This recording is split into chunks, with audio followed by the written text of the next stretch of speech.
Magandang araw po mga giliw naming tagapakinig. Maririnig natin ang kwento ng isang lalaki na matagal na ikinulong ang sarili sa rehas ng nakaraan. Siya ay si Danson. Bago ko nakilala ang asawa ko ngayon, meron akong naging karelasyon kung saan ako nagkaroon ng isang anak. Subalit dahil hindi ko pa alam noon kung paano bumuo ng isang pamilya, tinakasan ko ang aking responsibilidad. Wala akong kaalam-alam. Nahahabulin ako ng pagkakamaling yon hanggang ako ay nabubuhay. Pasensya ka na muna. Ito lang ang kinita ko ngayong araw sa maghapong pamamasada. Mahal ng gasolina eh. Nagbigay pa ako ng boundary kay Dagul. Hindi ka pa rin ba nakakahanap na ibang trabaho? Wala pa rin eh. Danson, kailangan nating magdoble kayod ngayon. Nag-aaral na sa elementarya ang dalawa nating anak. Oo nga, pasensya ka na. Ginagawa ko naman ang lahat. Kung saan-saan ako nag-a-apply. Pati nga boy sa gasolinan, pinatulang ko na. Kaya lang, wala talagang tumatanggap sa akin eh. Ay, kakarampot din ang kinikita ko sa paglalabada. Paano natin may tataguyod ang pamilya natin kung ganitong sitwasyon natin lagi? Nagbabayad tayo ng upa, nagbabayad ng ilaw, tubig. Ang daming kailangan bayaran, tapos kita natin kakarampot. Kakausapin ko si Dagul bukas. Baka maaaring tulungan niya akong makahanap ng maayos na mapagkakakitaan. Ay, ilang taon na tayong nagsasama, pero ganito pa rin ang uri ng buhay natin. Isang kahig, isang tuka.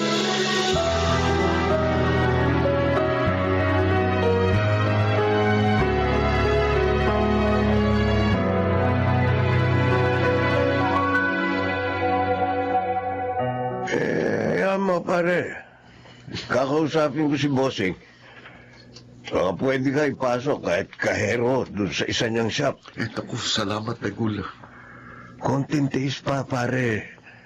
Makakaraos din kayo. Noon pa, ganyan ang iniisip ko. Pero hindi pa rin kami nakakausan, pare. Siyaga lang. Ako nga, ganyan din ang buhay ko nun eh. Buti na lang natuloy sa abroad si Mrs. Kaya kahit paano, nakagiginhawa na kami ngayon. Teka pare, si Maring Mona, ayaw mo ba mag-abroad? Papanong dalawang bata? Sino mag-aalaga? Pareho pa namang babae. Yung nanay mo. Naku, matanda na si nanay. Pare, kung gusto niyo makaahon sa buhay, kailangan niyo subukin lahat ng paraan.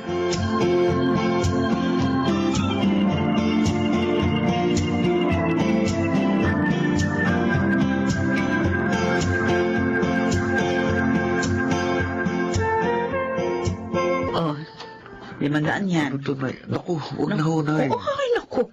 Huwag mo nga akong pairalan ng pride mo, Danson. May pamilya na ako pero sa inyo pa rin ako umaasa hanggang ngayon. Nakakahiya na ako. Kaysa naman magutom ang mga apo ko. Nay. O sige, nakunin mo na yan at ibili mo ng bigas. Yung mukha mo, hindi na naman ma-drawing. Madalas iniisip ko, siguro, ito nang parusa sa akin ng Diyos. Saan? Sa ginawa ko kay Ira at sa anak namin. Yung ulam mong kalibin noon. Oo, siguro, pinarurusahan ako ng Diyos dahil inabandon ako sila. Ipinaparamdam sa akin ng Diyos ang parehong hirap na pinagdaanan ng mag-ina ko. Danson, ganyan ba ang pagkakakilala mo sa Diyos? Ha? Dahil ako, ibang pagkakakilala ko sa Kanya. Ang alam ko, punong-puno ng pagkahabag sa atin ng Panginoon at ayaw niyang nahihirapan ang kanyang mga anak. Pero kung ganyan ang naiisip mo, marahil may kailangan kang gawin. Ano po yun, Nay?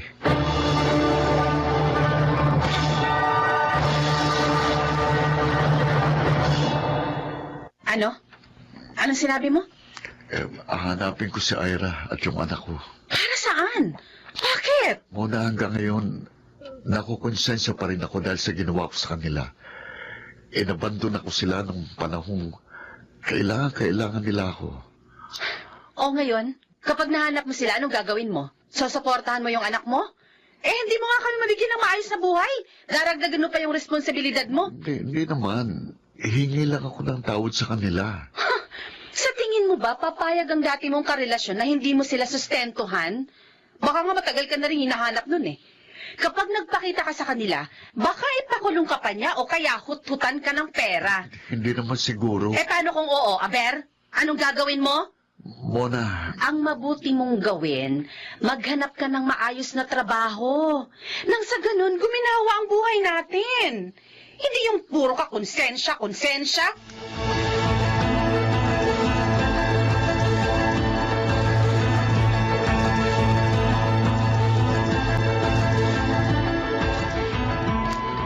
Oh, siguruhin mong hindi ka short, ha?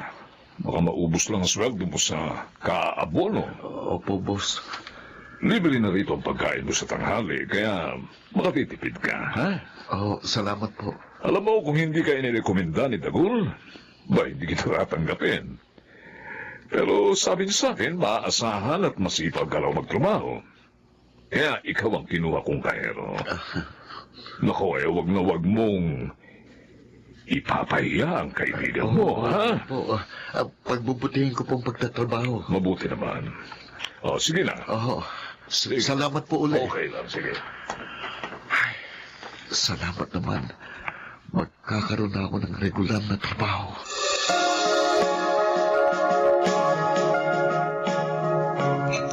Nagtatrabaho ka na maghapon, namamasada ka pa ng tricycle sa gabi.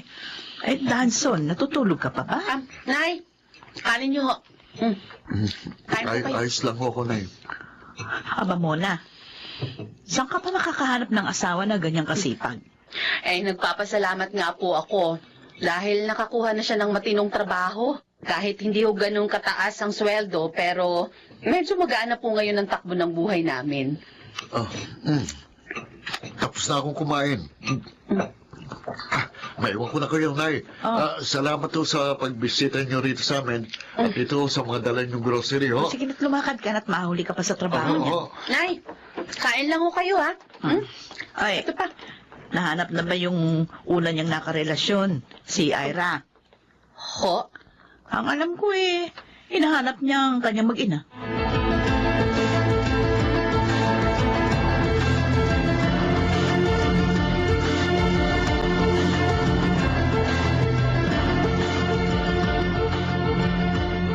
Danson, Ira, pasensya ka na.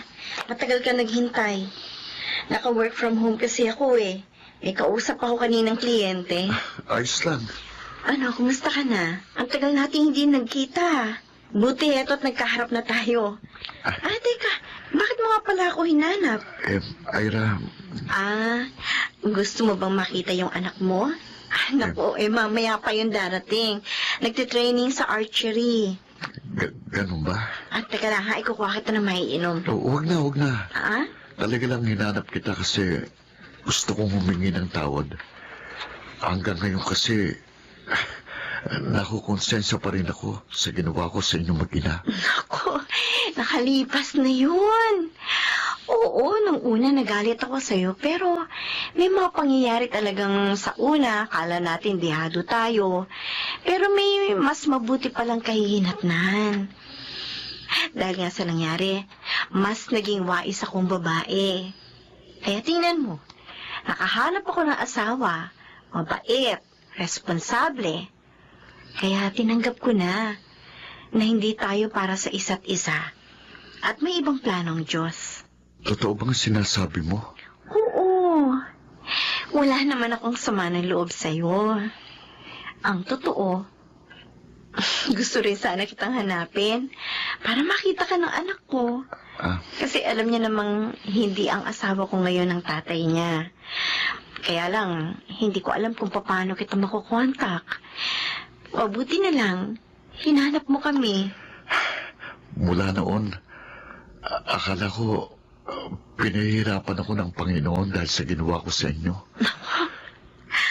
Alam mo, hindi ka sa akin dapat humingi ng tawad, kundi sa sarili mo. Kasi ako, Matagal na kitang napatawad. Pero ikaw, baka hindi mo pa napapatawad ang sarili mo.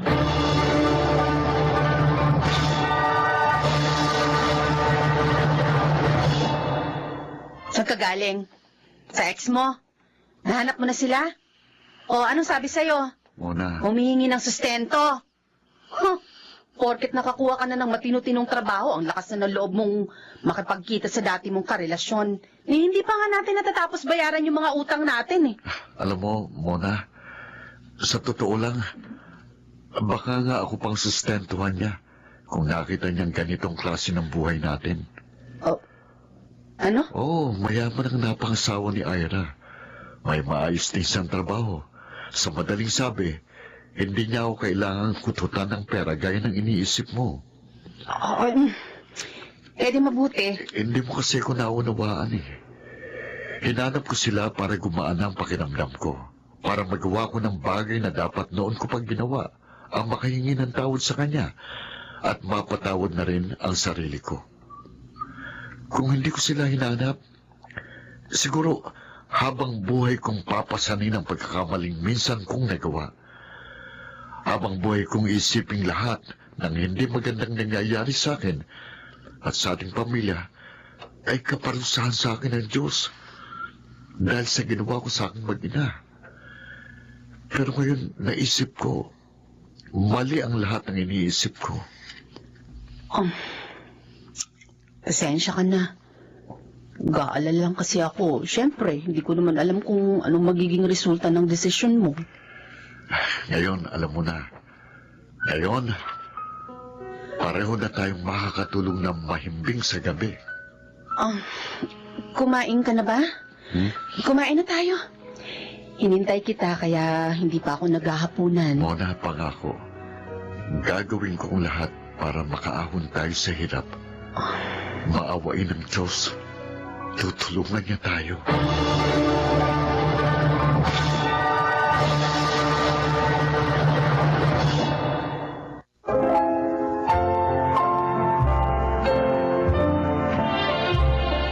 Madalas, masyado tayong malupit sa sarili natin. Pero tama si nanay. Ang Panginoon, mahabagin at hindi niya gustong pahirapan ang kanyang mga anak.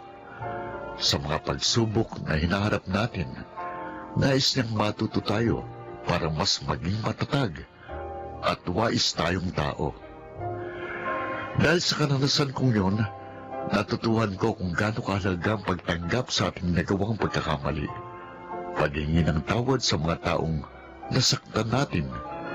At higit sa lahat, ang pagpapatawad sa ating sarili. Ako po si Danson, at ito ang aking buhay. Ang Panginoon ay laging nakahanda upang tayo ay patawarin. Iyon din sana tayo sa ating kapwa at sa ating sarili. Mga nagsiganap, Jenaline de la Cruz, Lionel Benamin, Chiquit del Carmen Amor, Rosana Villegas, Jun Ligaspi, at Phil Cruz sa papel na Danson. Naglapat ng angkop na tunog, Jerry Mutliang. La musika, Buboy Salonga. Supervisyong teknikal, Eric Lucero at Bong Muyar. Creative Consultant, Phil Cruz. Production Assistant, Anching Cruz. Ito'y mula sa panulat ni Rita Labanon. Sa direksyon, June Martin Legaspi. Ito ang aking buhay.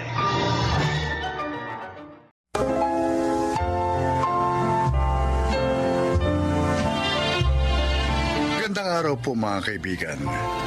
Isa na namang kwento ang kapupulutan nyo ng aral sa buhay ang inyong maririnig. Ito ay ang kasaysayan ni Nancy. Daddy's girl daw ako, sabi nila. Kasi mas close ako kay Daddy kaysa kay Mommy. Kaya naman nung mamatay siya, ay labis kong dinamdam. Pero mula noon, ay hindi na nag-asawa pa si Mommy. At ibinuhos na lamang niya sa akin ang kanyang panahon. Pakinggan po ninyo ang aking kwento.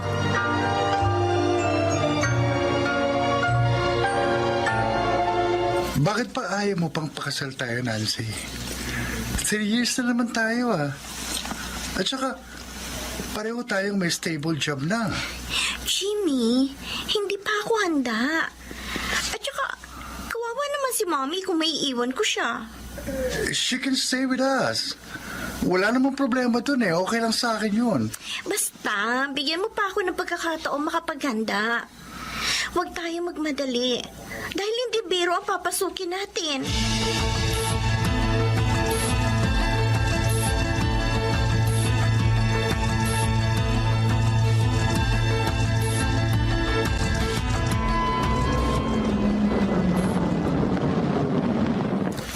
Oh, Robert, narito na tayo. Pwede na kaya akong tumuloy. Saka na lang. Gabi na eh. Tsaka isa pa, baka mabigla si Nancy pag nakita may kasama akong lalaki.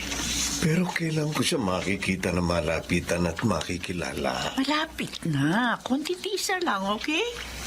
Okay. Sinabi mo eh. Christy. Maraming salamat ulit sa pagkakataong binigay mo sa akin.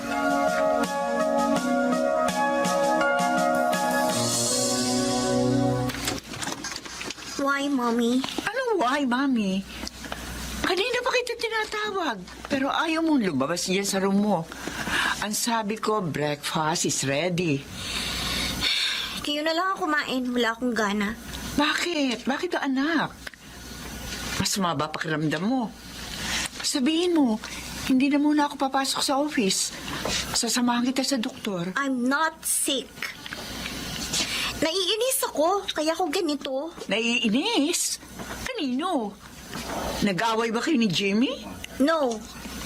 Sa inyo ako naiinis. What? Wala naman akong ginawang masama. Wala! Akala niyo ba hindi ko kayo nakita kagabi? Isang lalaki ang naghatid sa inyo at nakita ko naghalikan pa kayo sa lips. Nancy, Ano ba naman, Mommy?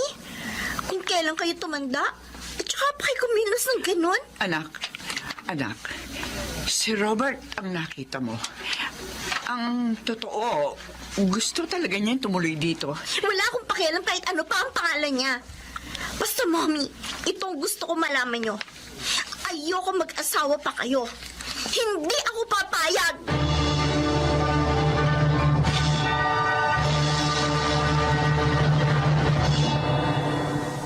Christy, sana sinabi mo na sa pamangkin ko ang totoo. Natakot ako, Ate Delena. Kasi baka lalo siya magalit eh. Mahal na mahal niya ang kanyang daddy Apollo. Sabi pa nga niya, hindi raw siya papayag na mag-isawa akong muli. Aba, hindi pwede yun. Hindi niya dapat saklawan ang damdamin mo. Naguguluhan nga ako, ate. Hindi ako kinikibo ng anak ko. Si Robert naman kinukulit ako na ipakilala ko na siya kay Nancy. Dahil yun ang tama. Mahirap nga lang sa simula, pero kapag nagawa mo yun, magiging maayos din ang lahat. Makikita mo.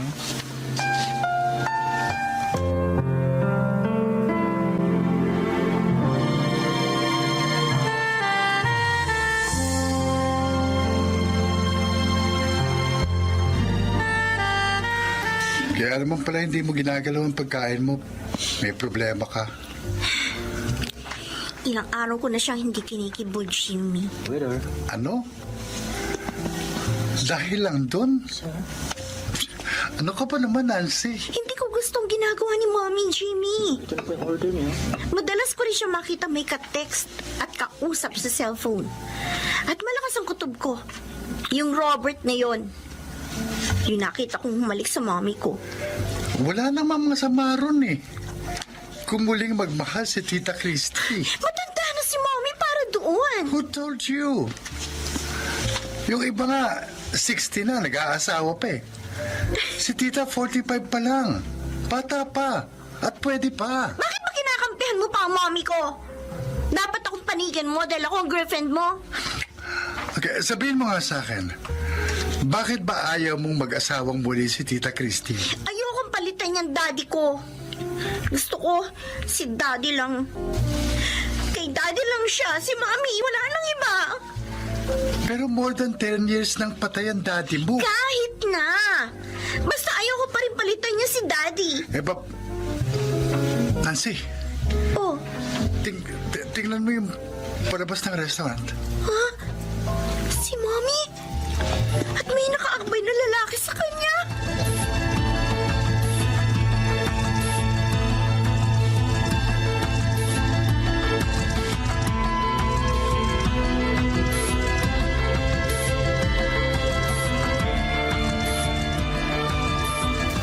Mali pa rin na hindi ka umuwi ngayon sa inyo, Apo, ha?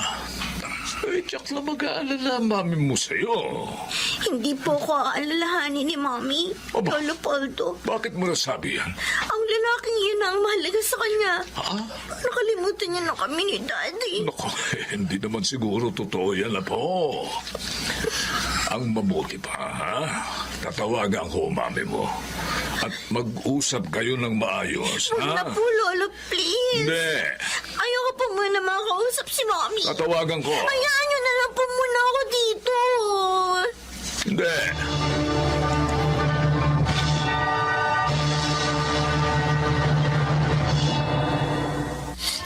Ate, pagdamag siyang hindi umuwi, hindi man lang nagpaalam sa akin. Ate, ano na nangyari sa anak ko? Uminahong ka, Christy. Walang masamang nangyari sa pamangkin ko. Nandun siya kina Itay. Ano? Paano mo nalaman? Tinawagan ako ng Itay para ipaalam sa'yo na nagtatampo ang anak mo. Pero bakit naman? Hindi na nga ako nagpapahatid kay Robert sa bahay. Habang hindi pa ako nakakahanap ng pagkakataon para sabihin sa kanya lahat. Nakita niya kayo ni Robert sa restaurant. Ano? Sabihin mo na kasi sa kanyang katotohanan para hindi na maging komplikado ang lahat.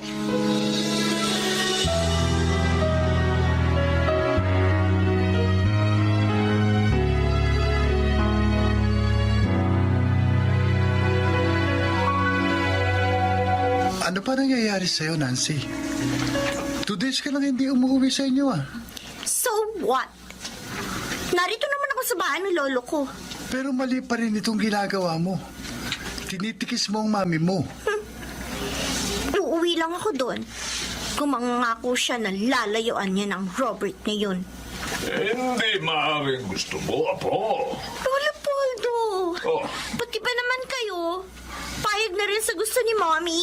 ang gusto ko lamang ay malaman mo ang katotohanan. Ha? Panahon na para malaman mo. Ano? Para hindi ka na magalit pa sa mami mo at kay Robert. Mahabang panahon na ang ipinaghirap nila. Anong ibig niyong sabihin, Lolo? Anong katotohanan yon? Ano po? Si Robert, ang siyang tunay mong ama. Ha?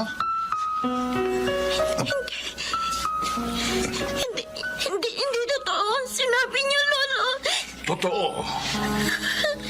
Siya ang talagang nobyo ng mami mo. Hindi.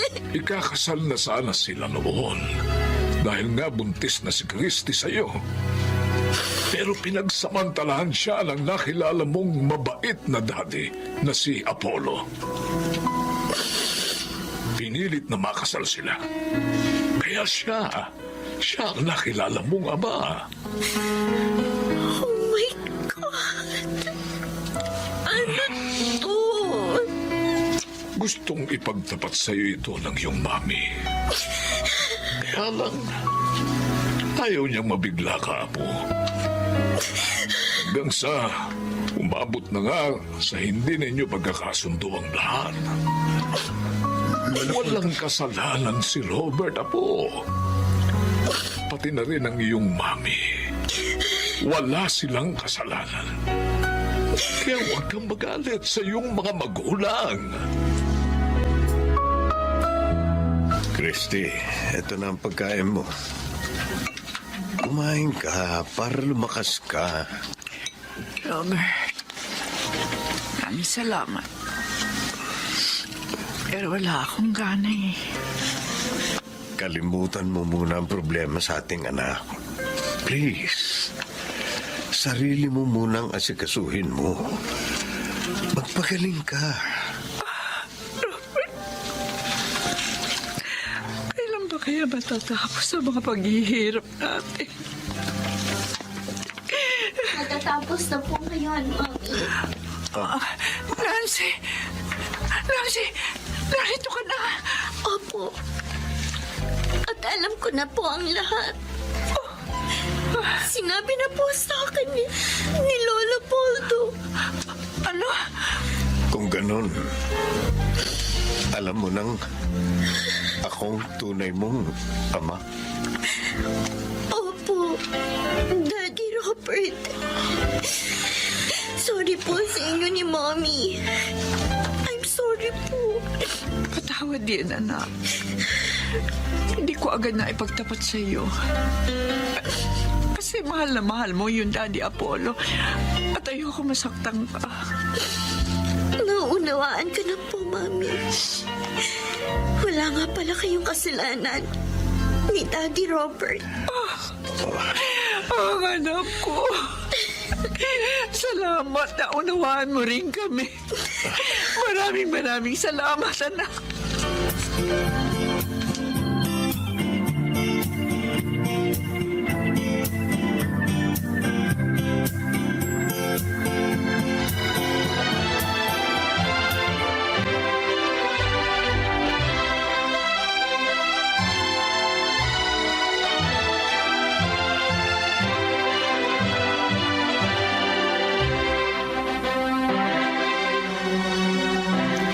Lalong bumata si Tita Christy sa suot niya kanina.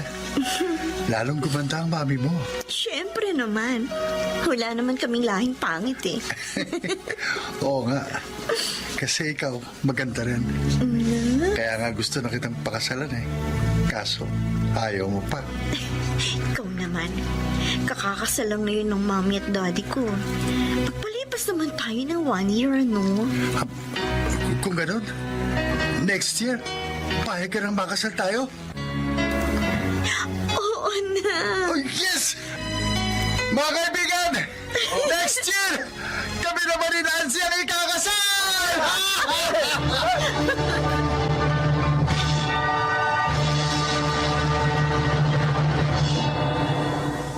Isa na ang anak namin ni Jimmy.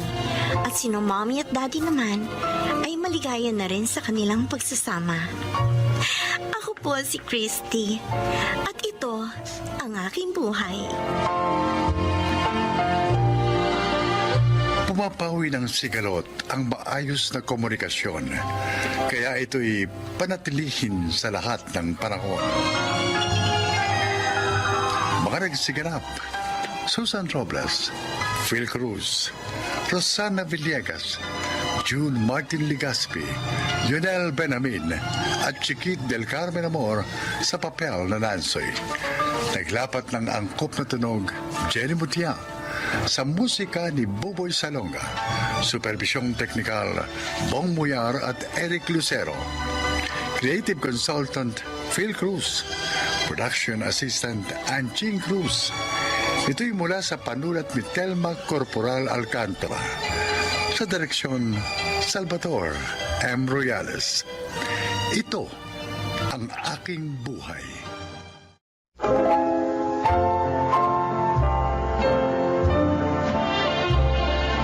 Magandang araw po mga kaibigan. Maririnig natin ang kwento ng isang dalagang nabuhay sa anino ng ibang tao at kung paano niya sinubukang baguhin ang kanyang kapalaran. Siya ay si Juliet.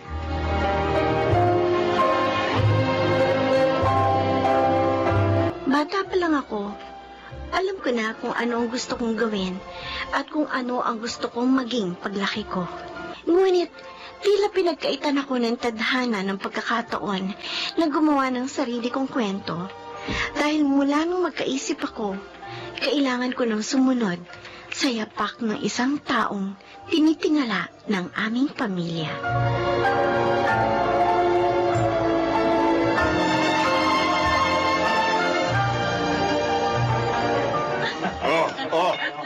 Para sa kauna-unahang attorney ng ating pamilya na malapit na maging judge. Oh, cheers!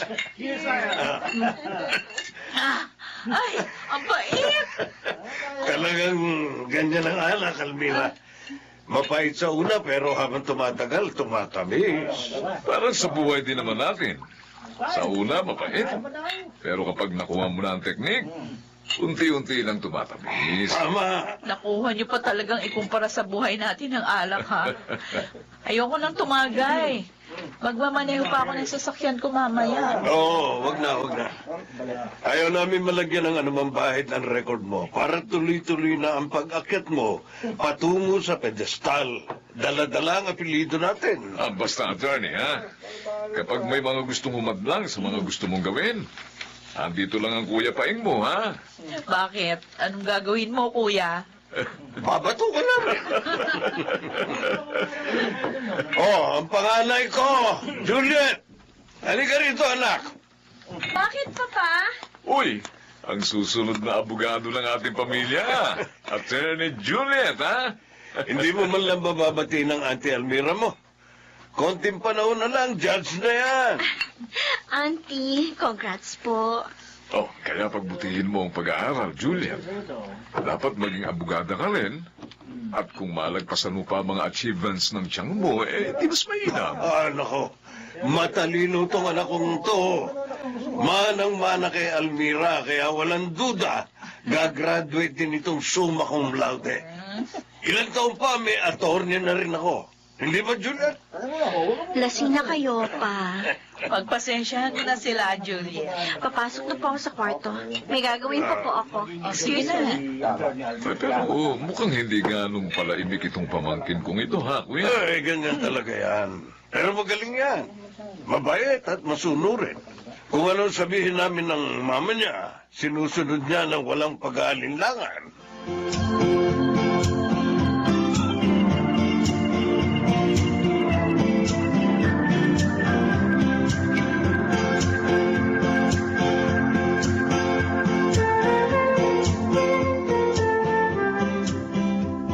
Rapaso yung libro ko. Hiniram mo yung kahapon, ah. Andyan lang yun. Asan nga? Kanina ko pa hinahanap yun. Bakit ka nagtataas ng mouse Ikaw naman kasi nanghihiram ka lang pero hindi ka marunong magsoli na maayos. Si ate, nananakit. Masusumbong ka Aray pa, ko. ha? Asan na kasi? Hanapin mo, ibalik mo sa akin. Na! Hoy, Nilagay ko lang dyan sa mesa mo, eh. So wala nga eh, hanapin mo. nga, eh. Hoy, tama na yan. Ano yan? Kakainis po. Ano, wala na bang ilalakas yung mga boses nyo, ha? Baka gusto nyong marinig ng kabilang barangay. Yung mga boses nyong kagaganda. Si ate kasi, ako na naman ang pinagbabalingan ng galit siya sa mundo. Juliet, ano na naman bang problema mo? Andiyan kasi si ate Almira, umiinit lagi ang ulo niyan kapag narito si auntie. O kaya pinag-uusapan niyo siya. Kung ano-ano yun yung sinasabi mo eh. Pwede ba hanapin mo na yung libro? Juliet? Kapag hindi mo hinahanap yung madda ka sa akin!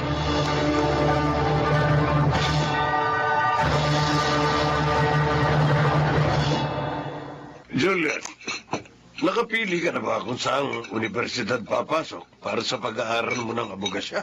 Mamaya na natin yung pag-usapan. Kumakain tayo. Mas mainam na pag-usapan ang mga ganitong mahalagang bagay sa hapagkainan. Juliet, tinatanong kita. Ate, pasok nga ng ulam. Ang lapit-lapit, hindi mo kaya abutin? Iabot mo na. Juliet, tinatanong kita. Hindi pa po. O bakit hindi pa? Mamili ka na para makahanap na tayo ng dormitoryong malapit doon. Saka na po. Magsasabi na lang ako. Kinausap ko ng Auntie Almira mo. Sabi ko ipadala niya rito yung mga libro niya para kapag wala kang gawa, nakapagbabasa ka na. O di pagpasok mo, pamilyar ka na sa mga... Excuse me, Yan na. tapos na po akong kumain. Bah, Juliet, kinakausap pa kita. Hayaan mo na. Juliet! Hayaan mo ng anak mo. Ano nga yan? Binabastos ako ng anak mo. Hahayaan ko lang. Juliet!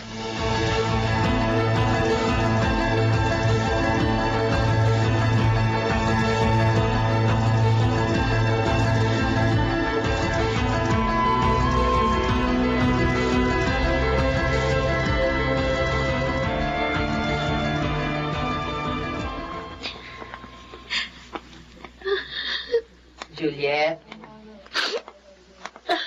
Ma, bakit po?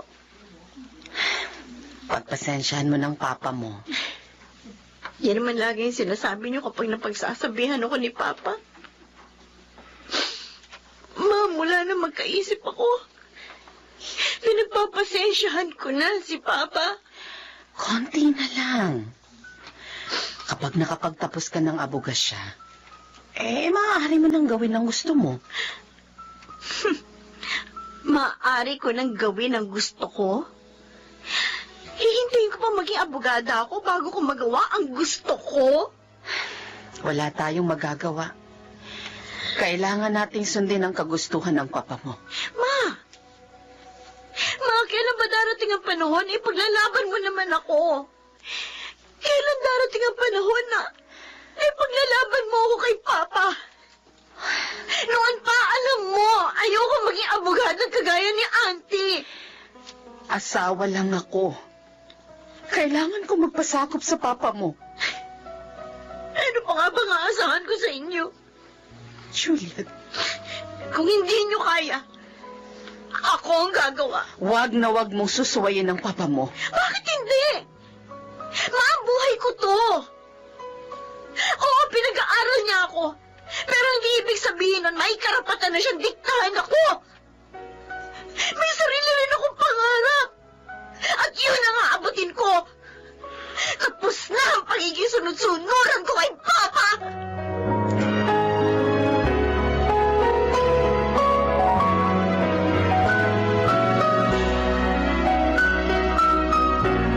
O Juliet, nandito sa kon yung mga kakailanganin mo libro.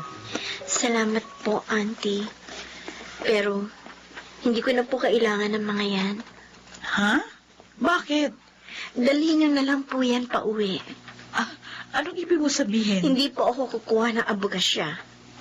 Hindi ko po yan magagamit. Almira, Kuya? ito na ba yung mga libro? Juliet, ayusin mo na ito sa bookshelf. Ayaw niya nga tanggapin. Ano? Sinabi ko na po sa inyo, ayoko maging abogado. Ayoko sumunod sa yapak ni Auntie Almira. Ayoko magbasa ng mga libro niyan. Ayoko na mabuhay sa anino ng ibang tao. Juliet! Kuya, wag.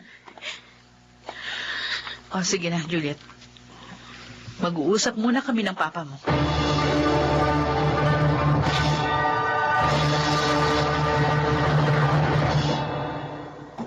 Juliet? Pwede ba akong pumasok? Juliet? Bakit po? Pwede ako pumasok? Sige po.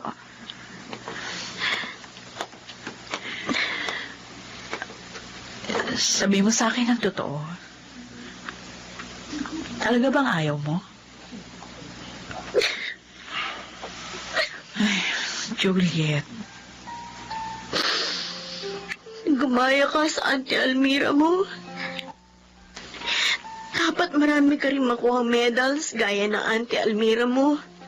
Dito ka mag-aral kasi dito nag-aral ang Auntie Almira mo. Mag-abogada ka gaya ng Auntie Almira mo. Auntie!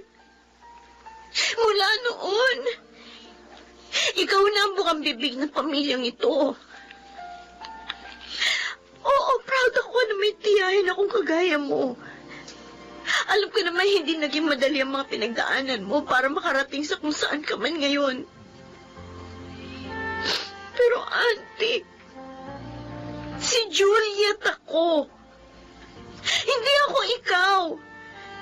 May sarili rin akong anino. Pero noon pa man, anino mo na ang sinusundan ko. Para akong bulag na sumusunod lang sa'yo. Kung saan ka magpunta, saan ka liliko rin ako. Kung saan ka tumalang, tatalon din ako. May sarili rin naman akong buhay. May sarili rin akong pangarap. Wala ba akong karapatang gumawa ng sarili kong kwento? Ay, sorry, Juliet. Sorry kung kailangan mo pagdaanan ng lahat ng ito dahil sa akin. Pero kung desidido ka na sa gusto mong gawin, Sige. Susuportahan kita.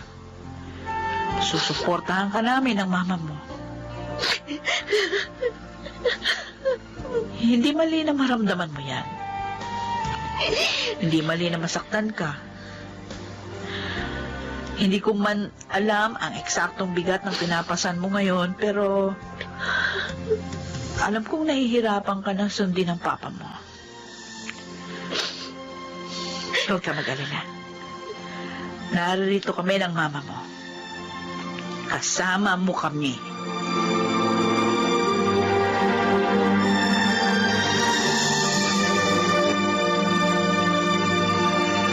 Sana dito ka na lang sa mga universidad malapit sa atin kumuha ng nursing.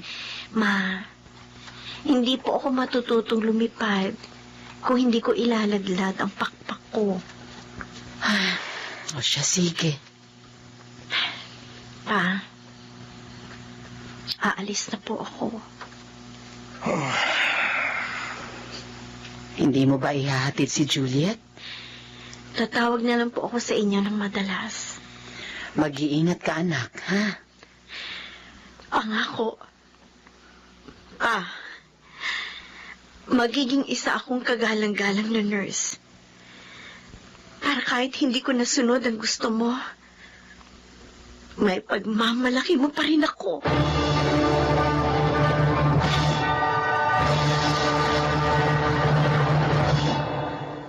Makalipas ang 4 na taon, bumalik ako sa bahay bilang isang registered nurse. Hindi ko man nakitang ipinagbunyi ako ni Papa, gaya ng nakikita ko noon tuwing may mga tagumpay na nakukuha si Auntie Almira. Pero alam kong proud siya sa akin. Hindi lamang dahil sa narating ko, kundi dahil natuto akong ipaglaban ang gusto ko. At sa huli, maaari niya pa rin akong naipagmalaki. Sa mga kagaya kong may nais abuting pangarap, huwag ninyong hahayaang diktahan kayo ng iba. Ako po si Juliet, at ito ang aking buhay. Hindi masamang piliin at ipaglaban ang mga nais nating gawin, lalo na kung magiging daan ito upang tayo ay matuto at maging isang mabuting tao. Makarag siganap, Rosana Villegas, Jeneline de la Cruz, Lionel Benamin, Phil Cruz, June Ligaspi, at Chiquit del Carmen Amor sa papel na Juliet. Naglapat ng angkop na tunog Jerry Mutiang. Ang musika Buboy Salonga. Supervisyong teknikal Eric Lucero at Bong Muyar. Creative Consultant Phil Cruz. Production Assistant Anching Cruz. Ito'y mula sa panulat ni Rita Labanon. Sa direksyon June Martin Ligaspi at Maynard Landicho Jr. Ito ang aking buhay.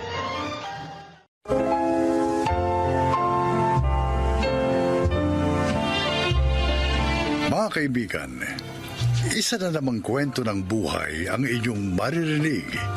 Ito ay ang kasaysayan ni Joanna.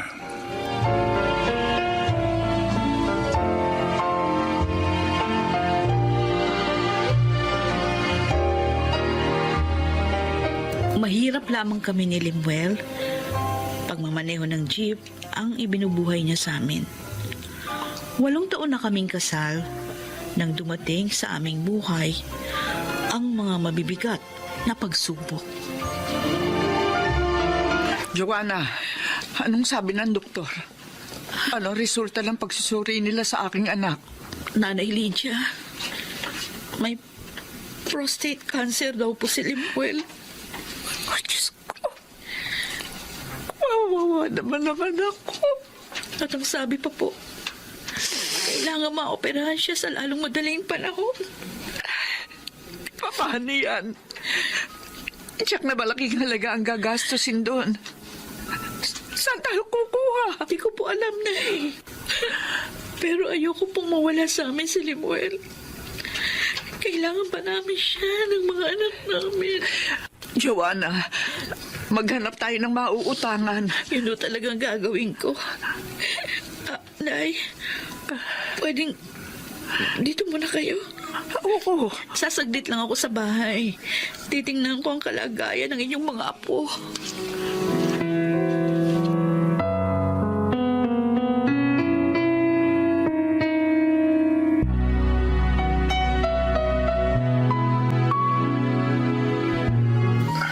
Mukhang napagod ka, Joanna.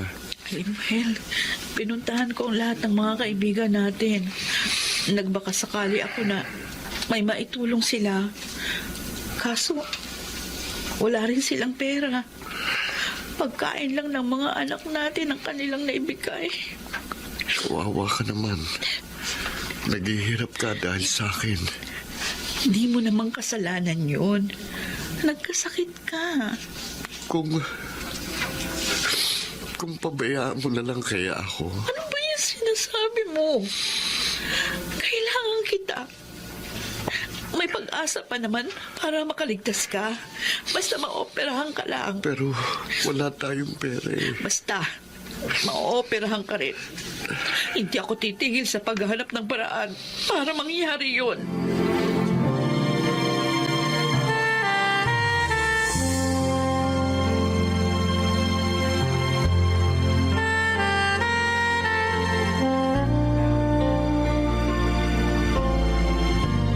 Denver, hindi ako makapaniwalang ikaw yan.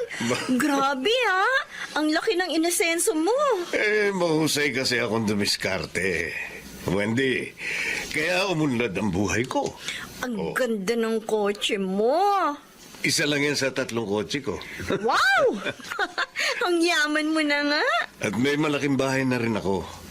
At syempre, magandang negosyo. Congratulations sa success mo.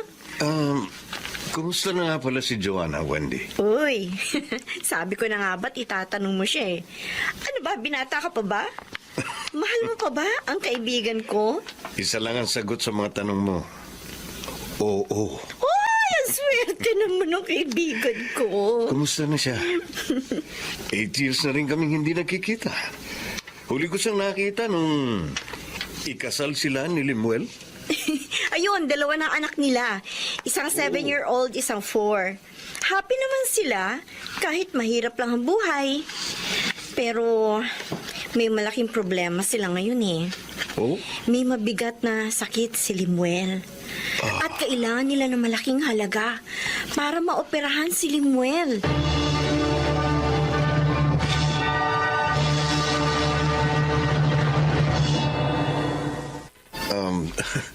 Salamat sa pagpayag mo magkita tayo dito sa restaurant. Hindi ka pa rin nagbabago, Joanna. Maganda ka pa rin. Salamat. Wala namang dahilan para iwasan kita. At saka sabi ni Wendy, handa ka raw na tulungan ako sa problema ko. Totoo ba yun, Denver? Oo. Kung papayag ka sa hihingin kong kondisyon, Kondisyong... hindi pa rin kita nakakalimutan, Joanna. Ikaw ang dahilan. Kaya binata pa rin ako. Oh, 2 na anak ko, Denver. Wala sa akin yun. Joanna, mahal pa rin kita. Nababaliw ka na. Oo, baliw ako. Baliw sa pagmamahal sa'yo. At ang gusto ko, makapiling ka. Kahit man lang isang gabi. Ano? Yun ang kondisyon ko, Joanna. Kapalit ng malaking halagang kailangan mo.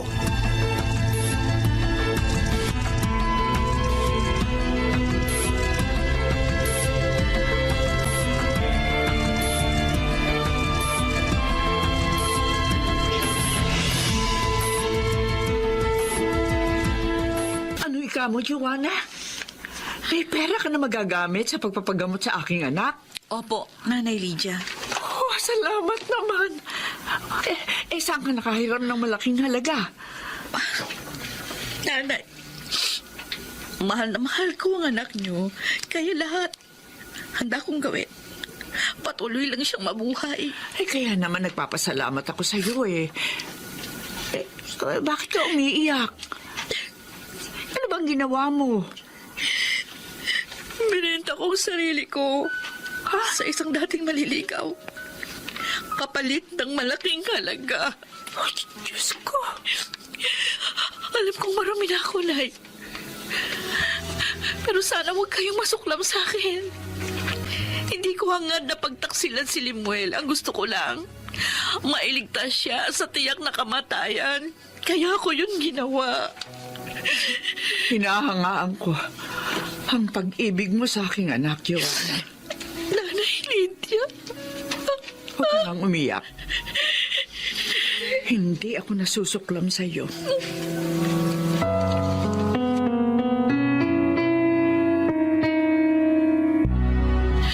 Ligtas na pala si Limuel sa tiyak na panganib. Oo, Wendy. Payapang naisagawa ang operasyon. At nagpapagaling na lang siya ngayon. Mabuti naman. Nagbunga ng maganda ang ginawa mo. Kaso ang inaalala ko lang, baka hindi ako mapatawad ng asawa ko kapag nalaman niya yung... Hindi naman siguro, no? Siya naman ang dahilan kaya mo nagawa yun. Pero, kung hindi ka niya mapatawad, ay di kay Denver ka na lang. Wendy! Maging practical na tayo, Joanna. Kay Denver, giginhawa ng buhay mo, pati ng mga anak mo. Si Limuel ang mahal ko. Hindi si Denver. Paano kung ayawan ka na niya, matapos ang nangyari sa inyo ni Denver? Di, kalimutan mo na rin siya.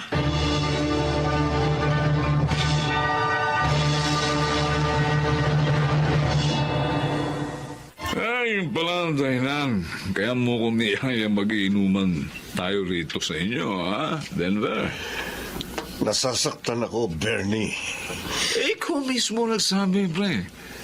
Isang gabi lang ang hiningi mong pagsasamahan niyo. Oo, Oo. Sinabi mo. pero umasa ako Oo. na sa pamamagitan nun, makukuha ko siya sa asawa niya. Na sa pagkakataong ito, ako nang pipiliin ni Joanna, pare. Kaso nga hindi nangyari, pare. Dahil mula nang maibigay mo yung pera sa kanya, hindi ka na niya tinawagan.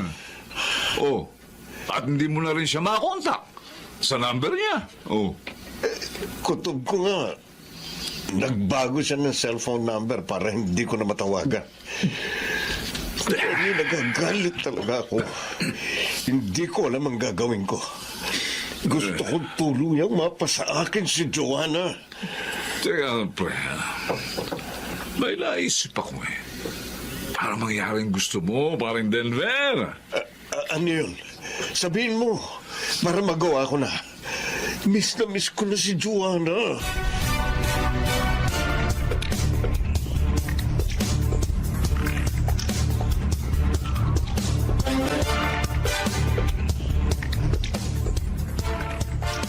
Ang dami niyang pastries na dala mo, Joanna. Ay, mga order ito ng mga kaibigan ko. Ito yung pinagpuyatan ko kagabi. Bakit hindi ka magbenta rin yan sa online? Oo, magandang suggestion yan. Tiyak na madarang di ka nakikitain mo. Habang hindi pa ako maaaring magbiyahe. Packaging na lang munang itutulong sa'yo. Pero kapag malakas-lakas na ako, ako na magdi-deliver ng mga order sa'yo. Oh, sige ba? Limuel, maraming salamat sa pangunawa. Ha? Joanna, mahal kita. Tulad ng pagmamahal mo sa akin. Kaya maasahan mo ang pangunawa ko.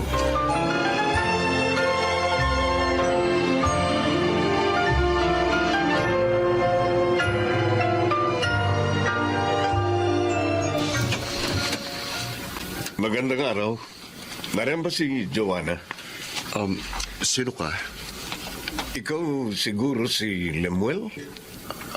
Ako nga. Ako si Denver, ang nagbigay kay Joanna ng malaking halaga para maoperahan ka. Ikaw pala. Alam mo ang tungkol doon? Nagmamahalan kami ni Joanna. At kahit kailan, hindi namin naging ugwaling maglihim sa isa't isa. At hindi ka nagagalit sa ginawa niya? Nasaktan ako, oo. Nasaktan ako nung una, pero nawala rin yun. Dahil alam kong ginawa niya yun para mailigtas ako. Dahil mahal na mahal niya ako. Lemuel, hiwalayan mo na siya. Marumi na siya. Nakasama ko na ng isang gabi. Katawan lang ng asawa kong naangkin mo ng isang gabi. Pero ang puso niya, nananatiling sa akin. Lemuel, Umalis ka na, Denver. Hindi mo masisirang pagmamahala namin ni Joanna.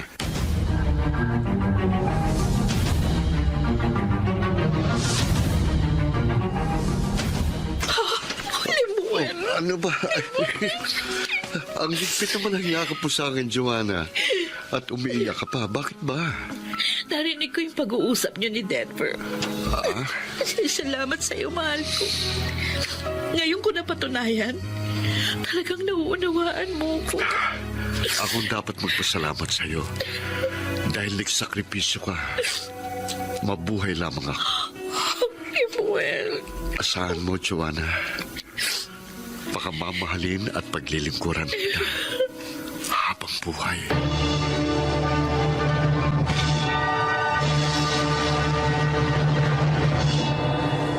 Totoong mabigat ang mga pagsubok na aking naranasan. Ngunit masasabi kong lalo naman akong pinatatag ng mga yon. Higit sa lahat, mas naging matibay ang pagsasama namin ni Lemuel. Ako po si Joanna at ito ang aking buhay. Mapalad ang nakasusumpong ng tunay na pag-ibig. Kaya dapat lang na ito ay ingatan. Mga nagsiganap: Junel Benjamin, Susan Robles, Chiquit del Carmen Amor, June Martin Legaspi, at Rosana Villegas sa papel na Joanna. Naglapat ng angkop na tunog, Jerry Mutia. Sa musika ni Boboy Salonga. Supervisyong teknikal, Eric Lucero at Bong Muyar. Creative Consultant Phil Cruz. Production Assistant Anching Cruz. Ito'y mula sa panulat ni Telma Corporal Alcantara. Sa direksyon, Salvador M. Royales. Ito ang aking buhay.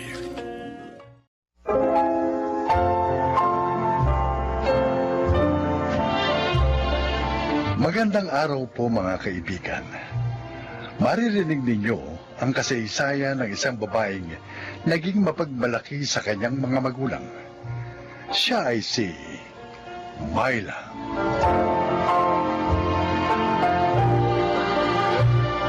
Napakabait ng aking mga magulang.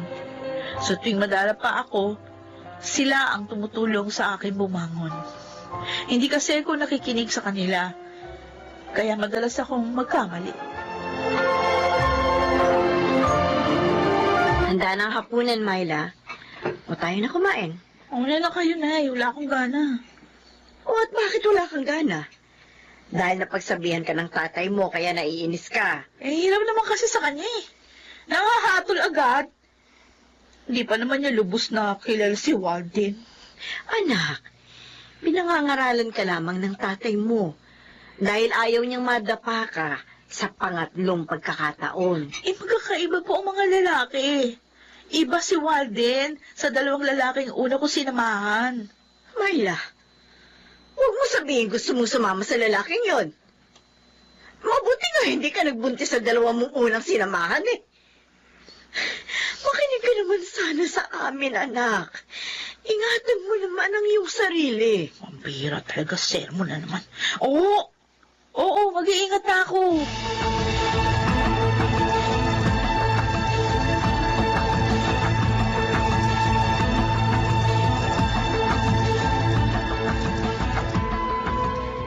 What? Dito ka susunduin ng jowa mo? Eh, bakit detach? Para hindi ako masermonan ni na inay at itay. Sige na naman, Rico. Pumayag ka na. Rika is my name, ano? Kasin kita, pero hanggang ngayon, hindi mo pa rin knows ang gusto kong tawag mo sa akin. Oo nga pala, Rika. O sige na, pumayag ka na. Umiiwas lang naman ako makagalitan sa bahay eh. Kasi nabibingin na ako sa kanila. Ikaw talaga. Alam mo, nagmamalasakit lang sa'yo sina Chong at Chang. Dahil twice ka lang nagkamali. Twice ka bang nakipag-live-in and then bigo ka pa rin. O hindi na mangyayari uli yun. Sure ka? Oo naman. Dahil mayaman si Walden. At mahal na mahal ako. Kung ganun, balak mo nang makisama sa lalaking yun. Eh, paano naman sila Chanelia at si Joming? O di bahala sila. Kaya naman nila eh. At bahala na rin ako sa buhay ko.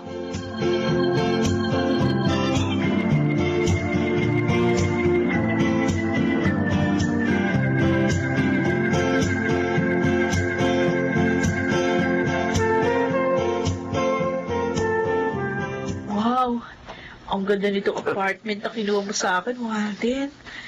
Lalo na itong kwarto natin. Eh, siyempre, hindi kita ititira sa pangit na lugar. Patay na patay yata ako sa'yo. Talaga.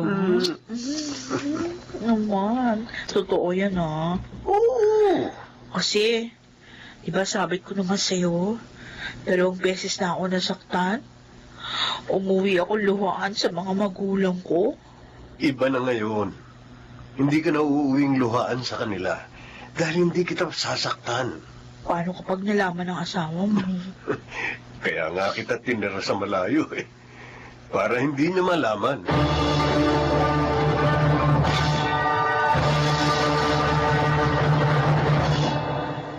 O ano, Rika? May balita ka na ba tungkol sa iyong pinsan? Wala pa rin ho, Chanelia. At hindi pa naman po siya tumatawag sa akin. Kung batang yun talaga. Ilang beses nang nabigo, mapusok pa rin. At kapag napapangaralan eh, nagagalit pa. Tinawagan niyo na po ba siya? Oo. Pero hindi na makontak yung number niya eh. Naku! Baka nagpalit siya ng SIM card. Talagang iniiwasan niya tayong lahat. Ang inaalala ko, baka mas grabe ang mangyari sa kanya ngayon kaysa noong mga nakaraan niyang pakikipag-live-in. Chong, sana wag naman po. Kung sakaling mangyari yun, wala na tayo magagawa. Siya ang naghanap ng kanyang kapalaran.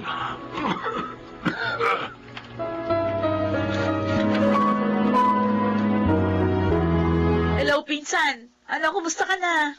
Bruha ka! Bakit daw ka lang nag-call?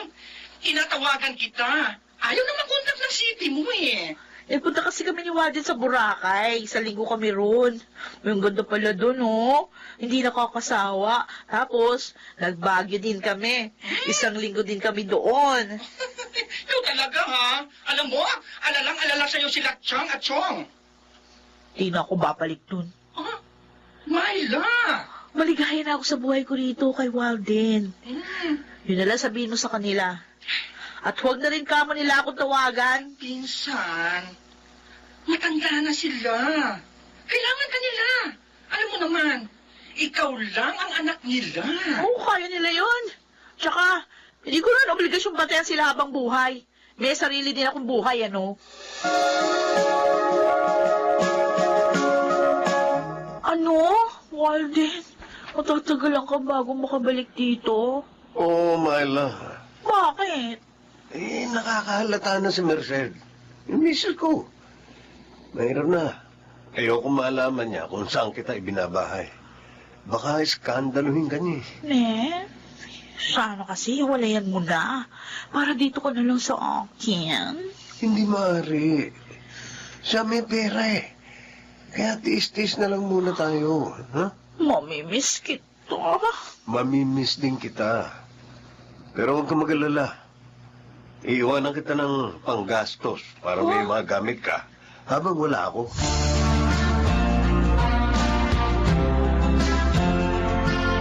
Chanelia, may sakit ko pala si Chong. Oo, Rico. Nirarayuma siya. Hindi nga makatayo eh. Pareho pa kaming may nararamdaman. Pero kami inuupo. Ay, ito ang hirap na kayong dalawa lang eh. Lalo na kapag pareho kayong may sakit. Wala naman kami magagawa. Kinalimutan na kami ng pinsan mo. Siguro, dahil yun sa hindi niya na kami kailangan. Kung malapit lang ho dito ang tinitirahan ko, lagi ko po kayong pupuntahan.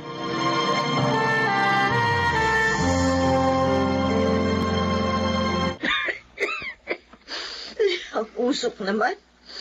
Ang init pa. Kaya siguro ako nagising.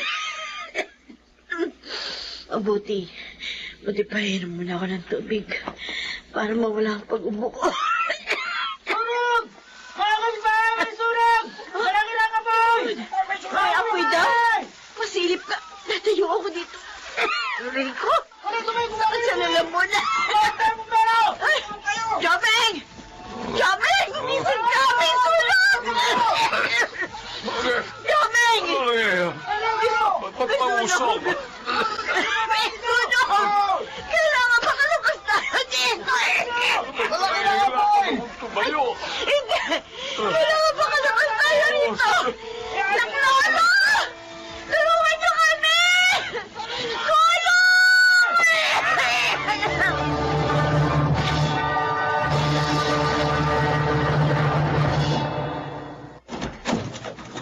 Sino sila?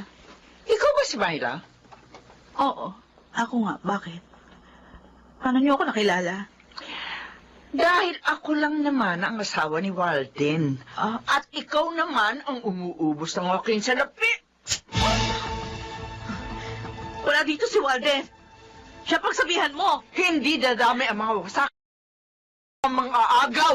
Ang dapat sa iyo, turuan ng leksyon. Anong gagawin mo? Ibubuhos ko lang man sa iyo to. Ang mukha ko! Tulong! Nang matanggap ko ang tawag ng doktor na pinakiusapan mo, nagpunta agad ako dito sa ospital. Rika, pangit na ako. Dahil sa binuhos na asido sa akin ng asawa ni Walden. Naglalambot ako sa sinapit mo, pinsan. Pero pasalamat ka pa rin. Dahil buhay ka pa. At hindi ka nabulag. Wala na ako ngayong may pagmamalaki. Wala na. Sana pala noon pa, hinawalayan ko na si Walden. Ay, yun talagang hirap eh. Laging nasa huli ang pagsisisi. Pati si Nainay at Itay. Dahil sa pagmamahal ko kay Walden. Tama ka. Minsan, kumusta na sila? Gusto kong humingi ng tawad sa kanila. Magpagaling ka ha. At kapag kaya mo na, sasamahan kita sa kanila. Sa kanila.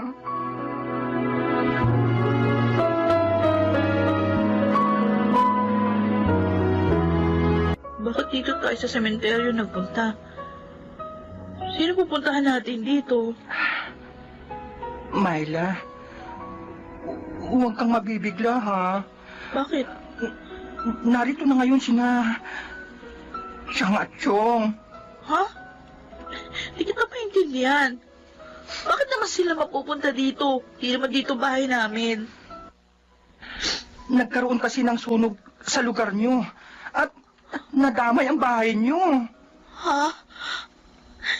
Hindi. Hindi na nila nakayanang lumabas sa bahay nyo eh. Dahil nga, nung panahong yun, pareha silang may sakit. Kaya, nakulong sila at namatay. Hindi! Myla. Itay! Kasalanan ko to. Hindi kayo makakukulong sa sunog na yun kung kasama niyo lang ako. Patawarin niyo ako, Inay. Itay! Patawad!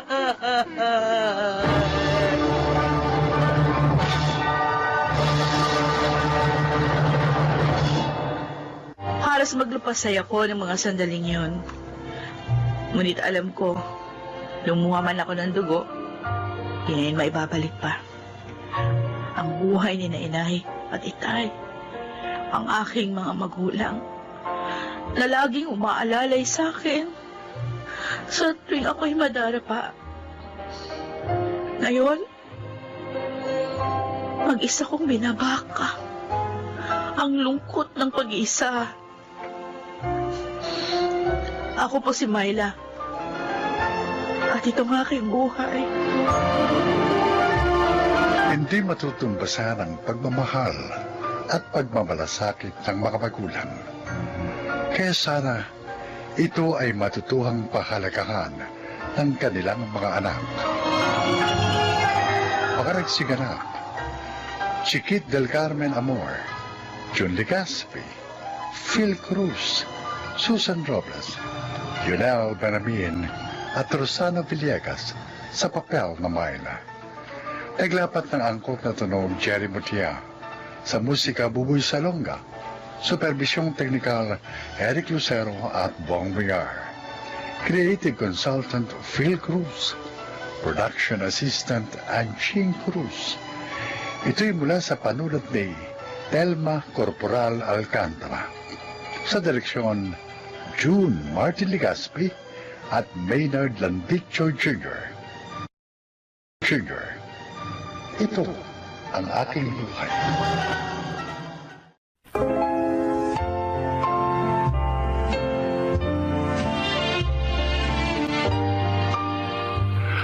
Magandang araw po mga giliw naming tagapakinig. Pakinggan po natin ngayon ang isa pang natatanging kasaysayan na ilalahad sa atin ni Choleng.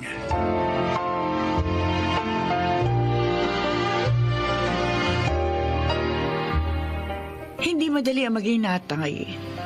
Nanay at tatay sa 3 anak na lalaki. At itong nadama ko nang pumanaw ang aking asawa. Pakinggan po nyo ang aking paglalahad.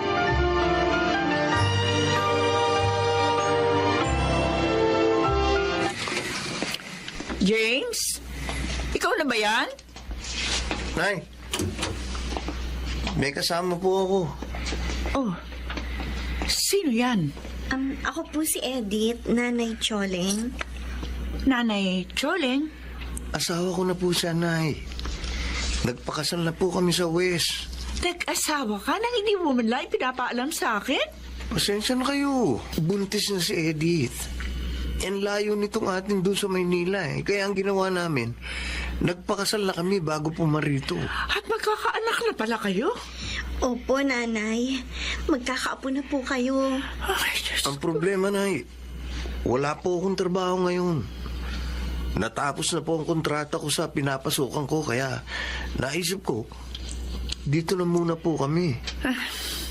Sige. Sige, lumito kayo. At dito ka na rin sa probinsya natin maghanap ng trabaho.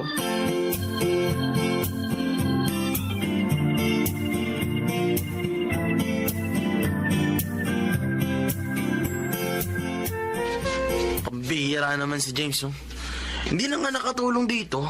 Nagdala pa ng dagdag palamunin. Oh, nagsalita, nakakatulong. Hoy, Mark, kahit nagbibisyo ako, pera ko naman ang ginagamit ko. Kita ko yun sa pamamasada ng tricycle. Oo, pero mali pa rin yun, George. Dahil ikasisira ng buhay mo ang bisyo mo. Nay, gusto ko lang naman maging happy. Ang hirap yatang mamasada ng tricycle maghapon. Kaya tama lang na mag-relax naman ako. Masama sa katawan ng droga, anak. Masama sa utak. Nay naman eh. Konti lang naman ang binabata ko. Tama si Inay, Kuya George. Saka paano kung mahuli kayo ng mga pulis? Eh, di kulong ka. Hoy, ikaw huwag ka nang sumali sa pagsisermon sa akin ni Inay. Suntukin kita dyan eh. Ikaw lang naman inaalala ko, Kuya eh. Ano ba kayo? Pero kung ayaw mo, di okay. Nay, pengi naman ng 100 oh. Eh, basketball kami ng tropa ko ngayon eh. Siyempre, kailangan ko ng baon. Ang galing mo, Manermon. Eh, pabigat ka rin kay Inay. Pwede ba tumigil na nga kayo? Mas matutuwa ako kung lahat kayo magbabago at magkakaroon ng direksyon ng buhay.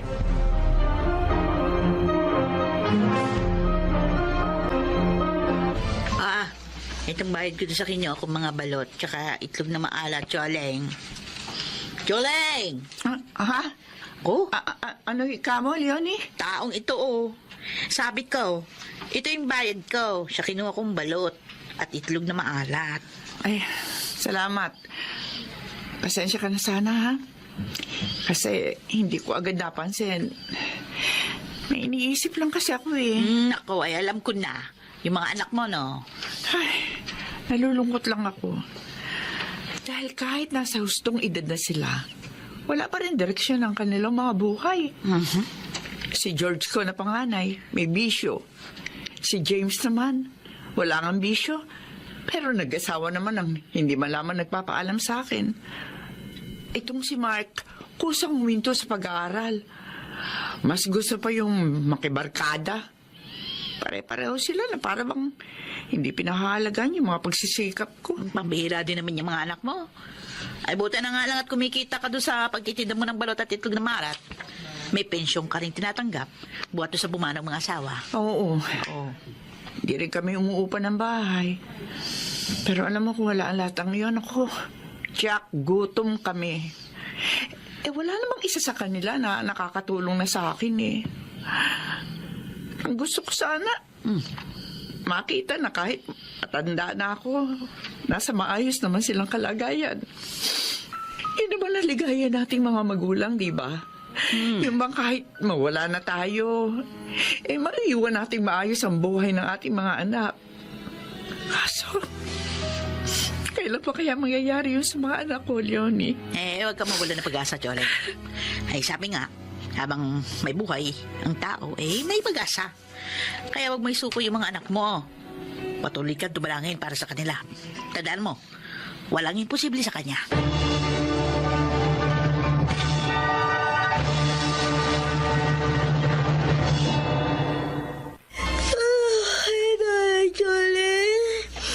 Umalis na po ba si James? Oo, Edith. Hindi ka na nga niya ginising. Pupuntahan daw niya yung ina-applyan niyang trabaho. Sana naman matanggap na siya. Sana nga. At pag may trabaho na si James, sikapin niyo makaipon. Para sa panganganak mo. Wala, sige, kumain ka na. Nakaluto na ako ng agahan. Oo. Nay, maglalaba po ba kayo ngayon? Ay, oo. Marami-rami na rin tumadamit kong labahin eh. Pakilaba na rin po yung mga damit namin. Masama po kasi yung pakiramdam ko eh.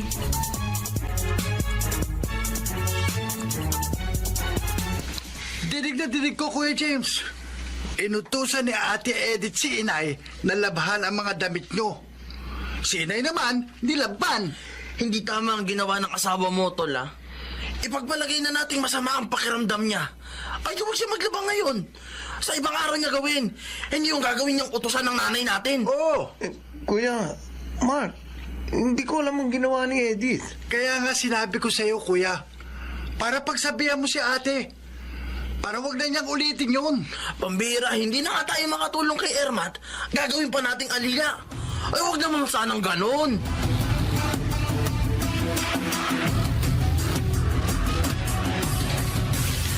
Hindi tama yun, Edith. Masama nga ang pakiramdam ko. Hindi maglaba ka pag ayos na ang pakiramdam mo. Hindi yung ipalalaba mo kay ina yung mga damit natin. Pinahiya mo ako sa mga kapatid ko eh. Pasensya ka na. Hindi na mauulit. Ano nga pala yung magandang balita mo? Natanggap na ako sa trabaho. Ha? At bukas, magsisimula na ako. Ay, salamat naman. Sa sweldo ko, simulan na natin ang pag-iipon. Ayoko naman na lagi na lang tayong umasa kay inay.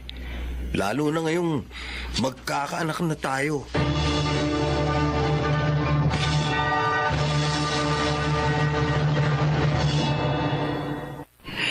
Natuwa ako na marinig ko ang pag-uusap ni na James at Eddie. Doon ko nadama, may pagpapahalaga rin pala sa akin ang aking mga anak. Mga rin hindi lang nila maipakita sa iyo yung pagpapalaga. Dahil nadadalig sila ng kahinaan na siyang mahadlang sa kanila sa pagtahak sa matuwid na landas ng buhay. Tama ka, Leonie. Kaya sisikapin kong alalayan ang aking mga anak para mapagtagumpayan nilang iwan ang kanilang mga kahinaan. Nay! Nay! Nay! Mike! Nay! Oh, Nay! nandito ako sa kusina! Nay! Nay! Si Kuya George po. Bakit? Ano nangyari sa kuya mo? Hinuli po ng mga pulis. Ha? Oo! Nakuha sa kanyang ilang gramo ng shabu.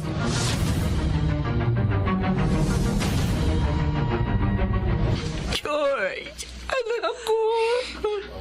Inay, patawad po. Hindi ako nakinig sa inyo. Kahit narito ako ngayon sa kulungan. Parang hindi ko makakaya makita ka nakakulong dito. Nadudurog ang puso ko, anak. Patawad po. Ang laki ko na, pero binigyan ko pa kayo ng problema at sama ng loob. Susubukan kong gumawa ng paraan, anak, para makalaya ka. Maraming salamat po. Pero sakaling hindi kayo magtagumpay, hindi po ako magdaramdam, Inay. Dahil alam kong kasalanan ko ang lahat. Anak, magpakabait ka rito, ha? At hihintayin namin ang paglaya mo.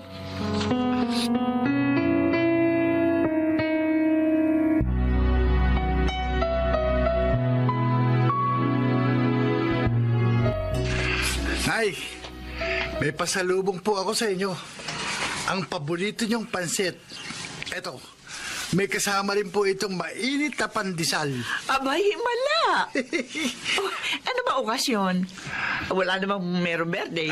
Gusto ko po, sabay-sabay tayong magmerienda ni na Kuya James at Ate Edith. Eh bakit nga, Mark? Ano ba meron? Nay, pumasa ako sa scholarship test ng isang vocational school dito sa atin. Ibig sabihin? Opo, Nay. Mag-aaral na uli ako. At wala po kayong gagastusin.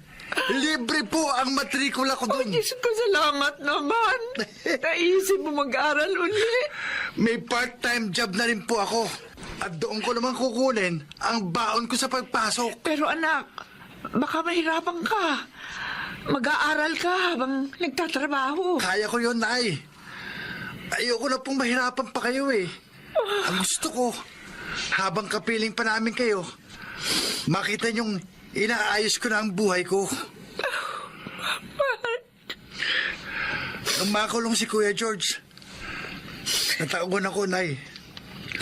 Sabi ko sa sarili ko, ilalagay ko na sa tama ang buhay ko.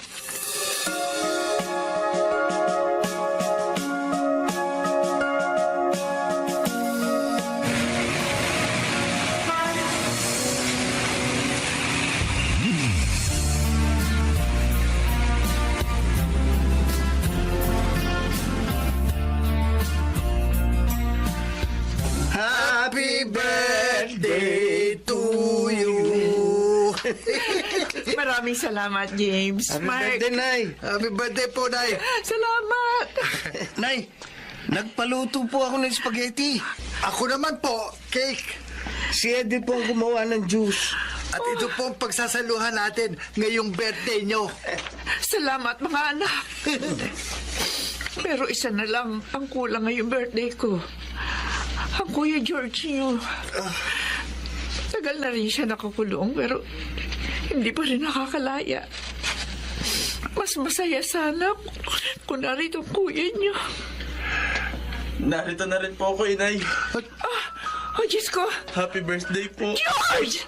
Kuya, George, anak! Ay, ko nga!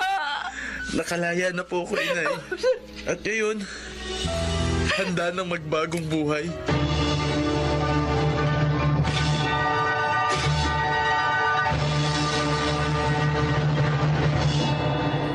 Yan ang simula na muling panunumbalik ng kaligayahan ko. Dahil muli ko nakapiling ang aking mga anak.